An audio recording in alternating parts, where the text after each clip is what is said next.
start. I'm here with Marion from Simplifya and Salon Solutions. Thanks for taking the time to chat. Thanks, Evan. Nice to be here. So why don't we give our investors a bit of an overview of Simplifya and Salon Solutions? So Simplifya is the leading regulatory and compliance company, regulatory and operational compliance company. Essentially what that means is we take all the state and local regs and simplify it down for anyone that has a license to operate and manage their compliance. We also now work with banks and insurance and having conversations with government as well. Yeah, excellent. And so are you working with smaller producers who maybe just can't have that big litigation team, not litigation, but lawyers, or are you working even just with the big companies as well? Yeah, so we actually work with some of the biggest MSOs, including Harvest and Cresco, but we also work with the small operators that don't have the budget or the team to basically run a compliance team, right, internally. So whether they have an internal compliance team or not, Simplifya is the software that they use to manage it all. Excellent. And so before, like literally 5 minutes ago, I was speaking with Matthew Nordgren, an Arcadian fund, a really smart guy, and he said maybe the most underappreciated aspect of the cannabis market is B2B. Right, and so I don't think a lot of people have even considered what market you guys are playing in. So can you help people understand the total addressable market, size of that, and what you think you can do in terms of capturing that? Well, we always joke compliance is the least sexiest thing in the space, it is, right? But it's a necessity. Lawyers get paid a lot of money. It's a necessity, and so really where Simplifya came out of was a law firm, Vicente Cederberg, that was instrumental in Amendment 64 in Colorado. And so coming back to your question, I think, for us, it's anyone that wants to operate in this legal cannabis space needs to really take compliance seriously. And when we say, part of the problem in this industry is that people use the word compliance freely. When we talk about operational and regulatory compliance, it literally means how are you, the boundaries of what you're able to work within, right, from the regulations that the state and local government has set for you.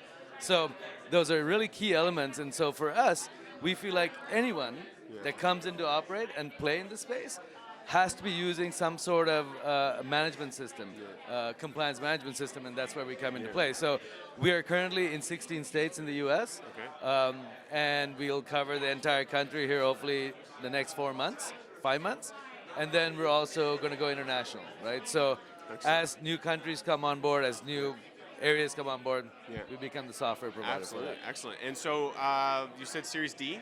Yes. And so do you want to talk a little bit about how the growth is going there? And I mean, we have an investor following, so any opportunities in the future?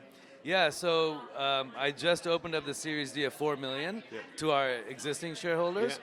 Last two rounds were led by Benzinga Capital Partners and Mitch Barukowitz.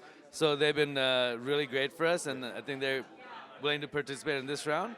We already have $1 million committed from two individuals from our past rounds, and Mitch is going to participate in this round, and we have a new venture group that we're talking to right now.